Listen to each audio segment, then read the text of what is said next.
بسم الله الرحمن الرحيم اقرأ باسم ربك الذي خلق خلق الإنسان من علق اقرأ وربك الأكرم الذي علم بالقلم.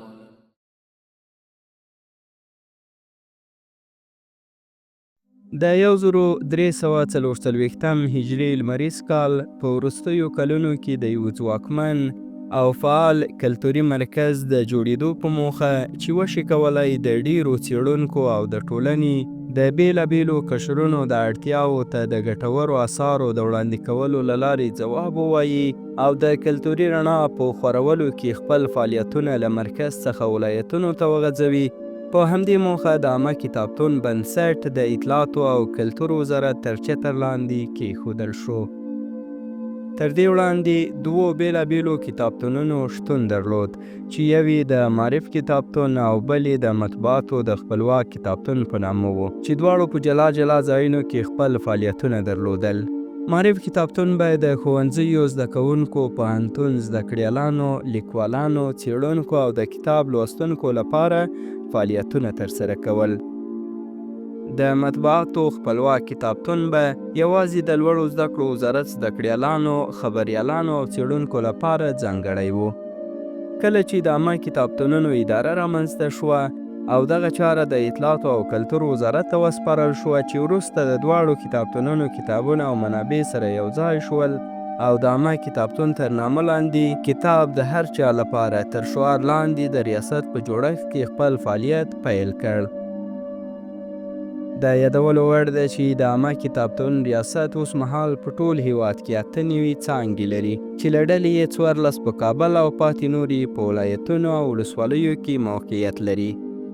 د یادو کتابتونو له ډلې څخه یې د کابل ښار عامه کتابتون ځانګړی ارزښت او اهمیت لري چې دغه کتابتون 8 تالارونه لري او په لاندې ډول دي: د علومو تالار، د مجلو او اخبارونو تالار، د اسلامي علومو تالار، د افغانستان پیژندنې تالار، د ماشومانو تالار، د ادبیاتو تالار، د مراجعو تالار او د کتاب د توزیع تالار. د عامه کتابتون ریاست د مطالعې دود د پراخولو لپاره په ټول هیواد کې په 1403 لمریز کال کې مهم او پراخ فعالیتونه ترسره کړي دي. لکه څنګه چې تاسو معلومه ده، موږ په 1403 کال فعالیتونو خو بیخي زیات دي چې هغه دلته یادوو، هغه به ډېر وخت ونیسي. لنډ خلاصه به درته ووایو چې موږ په 1403 کال کې چې عمده فعالیتونه دي هغه دا چې د اسلامي امارت په راتګ سره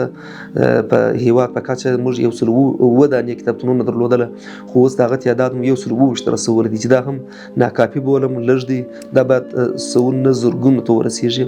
چې تقریبا اوس موږ 127 ته رسولي دي د ولایت د مرکز په شمول په ولایاتو کې. او دویم د اطفالو بخش کې بیخي موږ هېڅ د کتابتون نه درلودی چې په هغې بخش کې موږ تقریبا 15 دانې کتابتونونه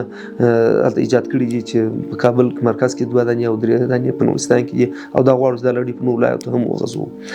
او دریم تقریبا یو لوی فعالیت کړی هغه دلته هېڅ داسې یو ترتیب و تنظیم د کلکسیونونو د کتابونو د صحافت نه و. دا سلسله مو فعاله کړې ده چې موږ بیخي په زرګونو کتابونه صحافت کړي دي او برابر کړي دي، سم کړي دي د راتلونکو نسلونو لپاره د استفادې وړ وګرځولي دي. او بل یو عمده کار چې هغه دا دی چې موږ د مختلفو ارګانونو څخه چې هغه منحل شوي دي یا له منځه تللي دي یا د منځه تللو په حالت کې دي، د هغو څخه د کتابونو جمعوري کړي دي چې هغه په زرګونو جلدو دي. البته دا مو راوړي دي او دا مو بیا ولایاتو تقسیم کړي دي. او تېر کال تقریبا موږ د 127 کتابتونو ته د مرکز په شمول ولایاتو ته د تقریبا 1000 او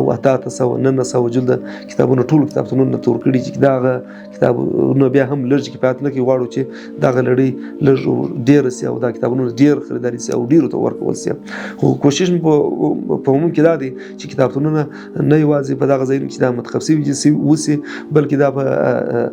محابسو کې هم زیات سي او په مرکزي جامع جماعتونو کې هم هلته جوړ کړل سو او د معتادینو په ځایونو کې هم دا جوړ سي. او دا اراده لرو چې په دا ټولو ځایونو کې عامه کتابتونونه سي. البته په عامه خوړنځایونو یا هوټلونو کې هم دا جوړ کړو چې داسې فعالیتونه بعض ځای کې اوس هم سوي دي او هم دوام لري. د یادونې وړ ده چې د دغه ریاست له رامنځته کېدو راهیسې تر اوسه پورې 27 کسان د ریاست مسؤلیت ته رسېدلي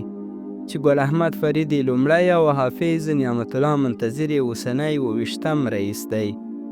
د عامه کتابتونونو ادارې د رامنځته کېدو څخه تر ننه پورې کتاب د هر چا لپاره تر شعار لاندې په مرکز او ولایتونو کې پراخې هڅې کړي دي. دا اداره هڅه کوي چې خپل پوهاوي بښونکي او کلتوري خدمتونو لړۍ یوازې ښارونو ته نه بلکې کلیو او لریو پرتو سیمو ته هم ورسوي. عامه کتابتونونه د ټول هیواد د بیلابیلو قشرونو لپاره پرته له تبعیضه صادقانه کار کوي او د ماشومانو له کوچني عمره نیولې تر ژور فکر لرونکو څیړونکو او مشهورو لیکوالانو لپاره اړینې سرچینې او آثار برابر او تنظیموي. به خاطر مقاصد خود میاد، به خاطر همو یا سیمینار است یا مونوگرافی که در دانشگاه ها برشان میده، فقط به خاطر از اون میاد تا همو منبعی که کار دارن از او استفاده کنن. کتابخانه‌های عامه در عموم اگر بگوییم رول مستقیم داره، به خاطر از اینکه امروزه در کشورهایی که رو پیشرفت هستند مکان مطالعه بسیار کمتر است، ولی اگر مکان مطالعه باشه جوانان تشویق به این میشن که بیان مطالعه بکنن و از کتاب‌ها و یا بخش‌های مختلفی که در کتابخانه موجود است جوانان میتونن استفاده مفید و موثر داشته باشن. در کل باید یک شخصی که میخواد مطالعه کنه با هدف و با انگیزه بالا شروع کنه و در سه بود همیشه باید مطالعه داشته، اول در بخش تخصصی در مضمون و در رشته که میخواد درس بخونه، در بخش امور مالی که یکی از بخش‌های مهم در زندگی امروزانه باشد که باید بخش مالی همچنان باید فکرش باشه که مطالعه داشته باشد و بخش معنوی که از جمله فرهنگ، مذهب، دین، سیاست هم کشور و هم منطقی که زندگی میکنه باید مطالعه داشته، چون بتونه با مطالعه خود یک برنامه کلی از زندگی خود داشته باشه و باعث پیشرفت خود، جامعه و خانواده خود شده بتونه.